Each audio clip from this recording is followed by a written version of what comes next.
My name is Daniel Carter. I'm 54 years old, and the fastest way to make the sheriff drive all the way out to Cedar Hollow wasn't to report a robbery or a wildfire. It was to convince someone that I had blocked the only road into an upscale mountain community. The funny part is that the woman who called him kept telling everyone I was standing on her property while I was actually standing on mine, and she didn't realize that until two deputies, three survey maps, and one dusty wooden box changed the entire conversation. Looking back now, I sometimes wonder if things would have gone differently had I simply turned my truck around that morning and taken a longer route. But then I remember why I came back in the first place, and I know I couldn't have walked away. I teach American history at a public high school outside Knoxville, which means my daily arguments are usually about the Constitution or whether students really need to memorize dates, not about fences and lawsuits. My father, Walter Carter, was the kind of man who believed a handshake carried more weight than a contract because his generation built things with sweat before lawyers filled filing cabinets with paper. He served overseas when he was barely old enough to shave, came home with aching knees and a government veterans program that allowed him to buy a forgotten stretch of valley almost nobody wanted. People laughed at him back then because the land was rough, there was no electricity, and the nearest grocery store felt like another county. But my father would just smile and say, the best places are the ones everybody else is too impatient to love. He spent years clearing brush, dragging stones with an old tractor that coughed more than it worked, and cutting a narrow dirt road through the trees because there wasn't any other way to reach the cabin he built with his own hands. Every Saturday, whether it was 90 degrees or covered in frost, he walked that road with a coffee cup in one hand and a stick in the other, stopping to move fallen branches or fix washouts after heavy rain. As a kid, I thought it was strange that someone could be so attached to a road, but he always told me a road isn't just dirt, it's a promise that you'll always find your way home. After he passed away, I couldn't bring myself to visit for nearly 2 years because every corner of that valley sounded like his boots crunching on gravel, and every porch board still seemed to remember the weight of his footsteps.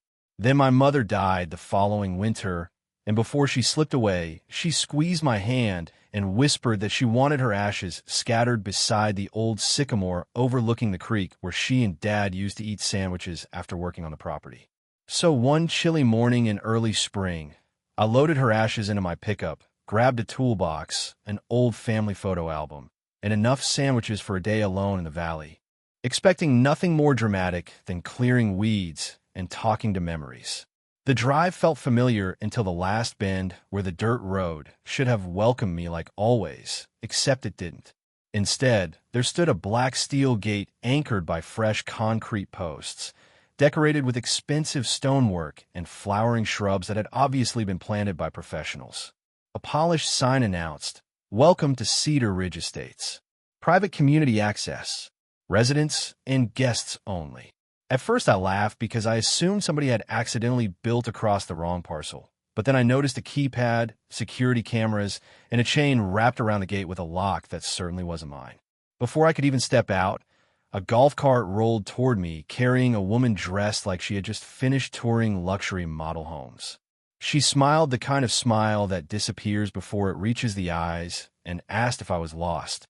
I pointed past the gate and said, "No, ma'am. My cabin's about 2 miles that way." Her expression hardened immediately. "That road belongs to the association now," she replied. "Property owners use the county bypass." I blinked because I thought I had misunderstood. "I've been coming here since I was 6 years old." She folded her arms. "Well, times change." I looked at the valley behind her, then back at the lock hanging from the chain.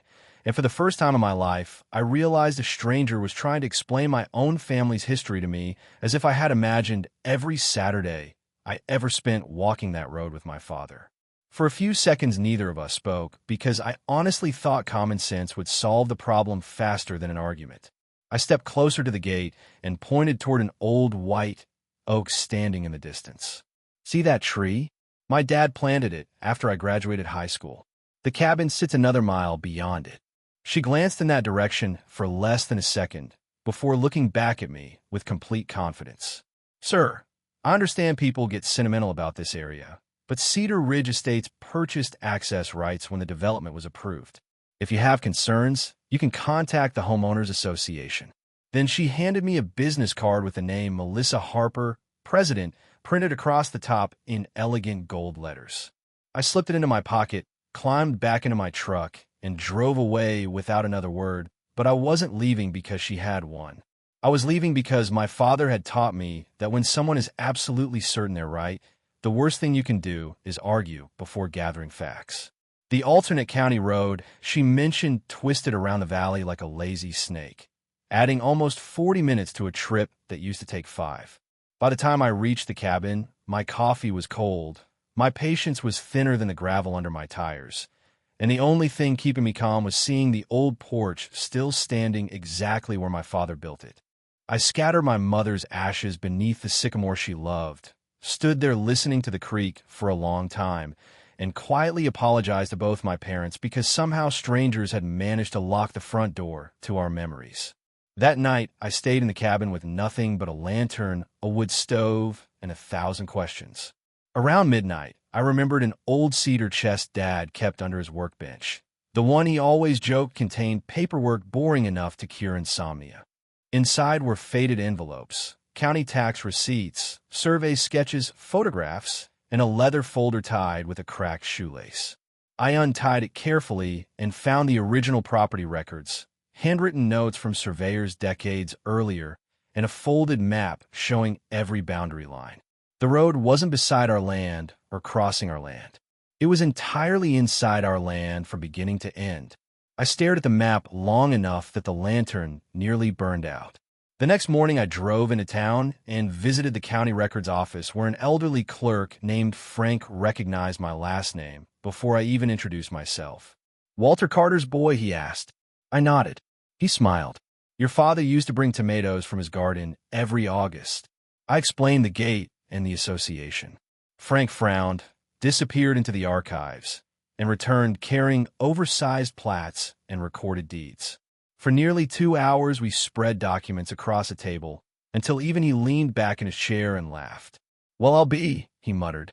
"Looks like somebody built a fancy entrance on land they never owned." He photocopied everything and quietly advised me to speak with a survey company before speaking with a lawyer. That advice turned out to be priceless. 2 licensed surveyors spent an entire day walking the road with GPS equipment and metal detectors, locating old markers my father had protected for decades with stacks of stones. One marker sat hidden beneath decorative mulch that the HOA landscapers had spread around imported roses. Another had been covered by fresh concrete. When the crew leader finished, he handed me a report and said, "Mr. Carter, if this is accurate, every improvement from the gate to those retaining walls appears to be inside your property boundary." I asked him to repeat it because I almost didn't believe my own ears. He smiled. Sometimes expensive mistakes are still mistakes. Word travels fast in small mountain counties, and by the following weekend, several longtime locals stopped by the cabin. Old Mr. Jenkins, who was pushing 80, leaned against my truck and said, "Your daddy cut that road before half these folks were born. Everybody around here knows it." Another neighbor remembered helping haul gravel after a flood in the 70s. A retired mail carrier even dug out a photograph showing my father standing beside the road with a shovel balanced on his shoulder. Each story added another layer that money couldn't manufacture. Meanwhile, Melissa Harper wasn't interested in history. She sent me a certified letter informing me that unauthorized interference with community infrastructure could result in legal action and that all visitors should use the designated bypass route. She referred to the road as a shared transportation asset, which would have sounded impressive if I hadn't been holding survey maps proving otherwise. My attorney, Richard Lawson, read the letter, smiled without looking up, and asked only one question. "Do you want compensation, or do you want principal?" I answered before he finished the sentence. "Principal first." He nodded because he understood exactly what that meant. A week later, Melissa requested a meeting at the community clubhouse. I agreed. The room looked like every upscale neighborhood meeting room in America. Polished tables, framed photographs, expensive coffee machines, and people convinced that landscaping equals authority. Melissa sat at one end with 2 board members and a real estate consultant. Richard and I sat across from them, carrying a single banker box. She began by explaining how the neighborhood had invested heavily in beautification, security, and property values. She spoke for almost 20 minutes without interruption until she finally folded her hands and asked, "Mr. Carter, what exactly do you expect from us?" Richard looked at me. I slid the survey across the table, then the deed, then the historic maps, then photographs spanning 40 years of my father walking the road. Nobody spoke. The consultant adjusted his glasses twice before whispering something to Melissa. She shook her head. There must be another easement somewhere. Richard answered calmly, "Please show us." More silence. Melissa reached for a bottle of water, but her hand stopped halfway there. One board member quietly asked if they should postpone the meeting. Richard smiled politely and said, "That might be wise." We stood to leave when Melissa suddenly raised her voice. "You can't simply shut down access to dozens of families." I turned around and replied, "Neither could my father, yet he spent his whole life letting people pass because they respected him enough to ask." Her expression changed for the first time from confidence to concern, and I realized she had finally understood the difference between believing you own something and actually owning it. Driving back to the cabin that afternoon, I passed children riding bicycles and families walking dogs along roads that eventually depended on the one my father had carved through the valley decades earlier. I didn't feel victorious. If anything, I felt disappointed because none of those people had created the problem, yet they were about to live with the consequences of decisions made by leaders who confuse paperwork with entitlement. I parked beside the old barn, looked at my father's weathered toolbox, and remembered something he once told me after a neighbor accidentally drove a tractor across our fence line. "Son, boundaries don't start fights. Pride does." I sat there for a long time, wondering whether I should simply accept an apology if one came, or whether some lessons only stick when they become expensive. The answer came sooner than I expected. 3 days later, I drove back toward the entrance and found construction crews adding more decorative stone around the gate, as if doubling down would somehow rewrite the property lines. One worker recognized me from the earlier survey and quietly shrugged, as if to say he was just following orders. I couldn't blame him. He was there to earn a paycheck, not fight somebody else's legal battle. My attorney called while I was standing there and said, "Daniel, the documents are airtight. From a legal standpoint, you could demand removal of every improvement sitting on your land." I looked at the brand new stonework, the steel gate, the landscaping that probably cost more than my first house. And suddenly I heard my father's voice in my head saying that a smart man doesn't destroy value if he can turn it into responsibility instead. So instead of hiring a demolition crew, I hired a fabricator. The man owned a welding shop about an hour away and built heavy security barriers for industrial sites. When I explained what I wanted, he stared at me for a second and laughed. "You're not planning to start a war, are you?"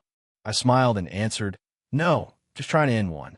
2 weeks later, a massive steel gate arrived, simple, solid, and built to last.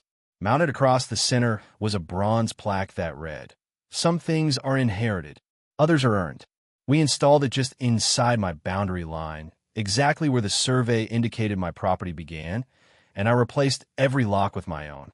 I also added cameras because experience had taught me that people behave very differently when they know the truth is being recorded. It took less than an hour after the installation for my phone to ring.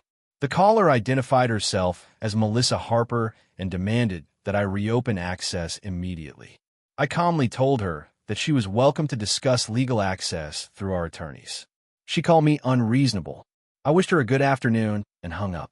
About 90 minutes later, 2 sheriff's deputies pulled into the driveway. One younger deputy approached first while the older one took his time looking around the property. Melissa arrived behind them in an SUV, stepped out, and confidently announced that I was obstructing community access and interfering with essential infrastructure. The younger deputy asked if I owned the property. I answered, "I believe I do, but I brought paperwork in case belief isn't enough." We spread the surveys, deeds, photographs, and county records across the tailgate of my truck. The older deputy picked up a faded photograph showing my father standing beside the road with a shovel and work boots covered in mud. He studied it quietly before comparing it with the survey map. Then he turned toward Melissa and said in a calm voice that somehow carried across the entire entrance, "Ma'am, these records indicate the improvements were placed on private property. This appears to be a civil matter, and you should avoid entering this land without permission." The silence that followed seemed louder than any argument. A few residents who had gathered nearby looked at one another with expressions that slowly shifted from frustration to confusion. One elderly gentleman walked over and asked me, almost apologetically, "Is this really your family's road?" I nodded and showed him another old photograph of my father repairing a washout after a storm. He stared at it for a long moment before saying, "Nobody ever told us that." That sentence stayed with me because it reminded me that information and truth are not always the same thing. Over the next several days, local reporters started calling. One article focused on property rights, another on the history of veterans returning home and building lives from nothing, and suddenly the conversation wasn't about a gate anymore. It was about respect, memory, and whether convenience gives anyone the right to claim what belongs to someone else. Something unexpected happened after that. Instead of angry letters, I began receiving emails from residents. A young couple wrote that they had purchased their home believing the road was common property and apologized for how everything had unfolded. Another family mailed copies of photographs they had taken of wildflowers along the valley, saying they hoped I would keep protecting the land. Those messages mattered more to me than any headline because they proved ordinary people were capable of changing their minds when they learned the whole story. On the 16th day, our attorneys reached an agreement. I granted a long-term access easement under strict conditions. The association would compensate for the unauthorized improvements, pay annual maintenance costs, accept clear limitations on future alterations, and acknowledge in recorded documents that the roadway remained part of my property. Most importantly, no structural changes could ever be made without my written approval. They signed because the alternative would have been years of litigation with very uncertain odds. Several weeks later, I took a portion of the settlement money and did something my father would have appreciated far more than a courtroom victory. I restored the old boundary markers that time and weeds had hidden, repaired sections of the road that needed attention, and planted dozens of young oak trees along the hillside. The man from the nursery asked why I wanted so many. I told him each one represented another reminder that legacies grow slowly and survive only if someone cares enough to protect them. Melissa resigned from the association before the end of summer. I never celebrated that because seeing another person humbled doesn't necessarily make life better. What did make life better was driving through the valley months later and seeing children wave from bicycles while their parents slowed down to let my truck pass. Some even rolled down their windows to say, "Morning, Mr. Carter." The road still looked like a road to everyone else. But to me, it looked like every Saturday morning I ever spent walking beside my father, listening to him explain that ownership carries responsibility and that respect is worth more than victory. Maybe that's why I never think of this as the day I beat an HOA. I think of it as the day my father, long after he was gone, taught one last history lesson through the land he loved. And now I'd like to ask you something. If you discovered that a community had unknowingly built on your family's property, would you remove everything immediately, or would you negotiate and preserve peace even after being treated unfairly? Tell me what you would have done, who you believe was right or wrong, and whether justice should always leave room for forgiveness. If this story made you think about legacy, property, and respect in a different way, share your opinion in the comments because I'd genuinely like to hear where you stand.